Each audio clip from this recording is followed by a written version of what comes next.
வீட்டு தோட்ட வேலை செய்ய ஆரம்பித்தாச்சுது. இதுதான் முதல் பூ பூத்திருக்குது. மற்றது வாழை மரமெல்லாம் காஞ்சி போய் இருந்தது, அதெல்லாம் இப்போ துப்புரவு செய்து விட்டுருக்கிறேன். கொஞ்சம் இடத்த இப்போ கொத்தி விட்டுருக்கிறேன். மற்றது ஆப்ரிகோட் பியர்ஸ் இப்போ பூக்க வலிக்கட்டுது.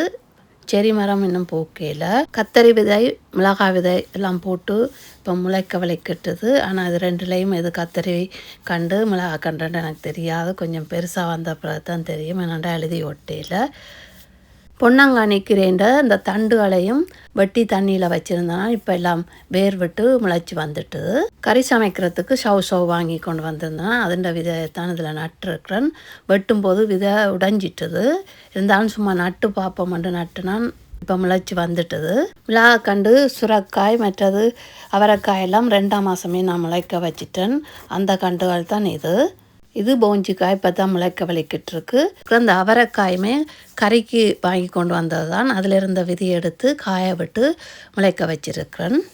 சோளன் விதை போட்டு நல்ல பெரிய கண்டாக வந்திருந்ததை அதை நான் வீட்டுக்குள்ளே வச்சிருக்கலாண்டு கொண்டு போய் நட்டு விட்டேன். நான் குளிருக்கு எல்லாமே பட்டு போச்சுது. யூகேயில் இப்போ சோளன் கண்டு நடணுமன்றது எனக்கு தெரியாது. யாருக்கும் தெரிஞ்சால் நீங்கள் இதில் பதிவு செய்யலாம்.